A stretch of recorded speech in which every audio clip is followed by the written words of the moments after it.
ہاں اور کوئی بندہ بولو نا بولو. آج کل دانشور ادیب اور وہ جس احترام آدمیت کی بات کرتے ہیں اس کا بھی کچھ اس کے ساتھ کر رکھا ہے. ہاں آج ادب میں، شاعری میں، تنقیدوں میں احترام آدمیت کی اصطلاح استعمال ہوتی ہے. ہاں ہاں آدمیت کی اصلاح ہوتی ہے. ہم بات کر رہے ہیں اصطلاح کی نہیں بات کر رہے ہیں. ہم بات کر رہے ہیں کہ اللہ کی تلاش کرنے والا انسان تک پہنچے گا.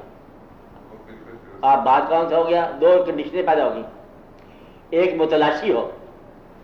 جب ہم کسی کو متلاشی کہتے ہیں اللہ کا تو شر نکل گیا. کیا نکل گیا؟ شر نکل گیا. اب شر کا احترام نہیں کرنا. آدمیت میں وہ بھی ہے. اچھا سارا خیر بھی آپ کا مطلب راہ پر نہیں ہو سکتا. سمجھ نہیں بات؟ اب اللہ کی راہ پہ چلنے والا ہر انسان سے راستہ نہیں مانگے گا.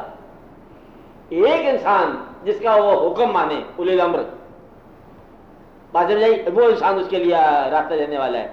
تو لہذا احترام آدمیت دراصل اس انسان کے احترام سے بچنے کا ایک انہوں نے منصوبہ بنایا احترام آدمیت کے نام پر. آدمی کو انہوں نے نکال دیا. آدمی کا اطاعت کرنی ہے. آدمیت کی محبت کی بات نہیں ہو رہی ہے، خیر و شر کے حوالے سے بات کر رہے ہیں. آدمیت میں ظلم جہولہ بھی ہے، آدمیت میں خیر بھی ہے، شر بھی ہے. تو ہم کیا کریں گے؟ خیر کے بات کریں گے اور اس آدمی کی تلاش میں رہیں گے جو ہمیں اللہ کی راہ دکھائے. یہ نہیں کہ ہر آدمی کے پیچھے چل پڑو. احترام اس لیے کرنا ہے جتنا ہمیں واجب ہے.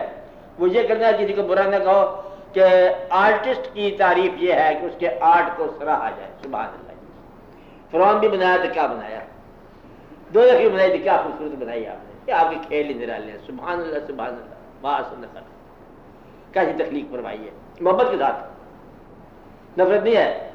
وہ کہ جنگ کرنا ہے خیر شر کے ساتھ، جنگ کرو. سبحان اللہ کیا حکم دیا. اچھا ہے یا شواب کرے ہیں ہمارے لیے کہانی بنا دی ہے. محبت کے ساتھ، جھگڑے کے ساتھ نہیں. وہ جو ادیب دانشور کرتے ہیں نا احترام آدمیت، وہ جھگڑالو ہے، بے عقیدہ. احترام آدمیت دراصل آدمیت سے انکار ہے. وہ تو آدمی نہیں ہوتے. بے عقیدہ بات نہیں ہو رہی ہے، یہ عقیدے کی بات ہے.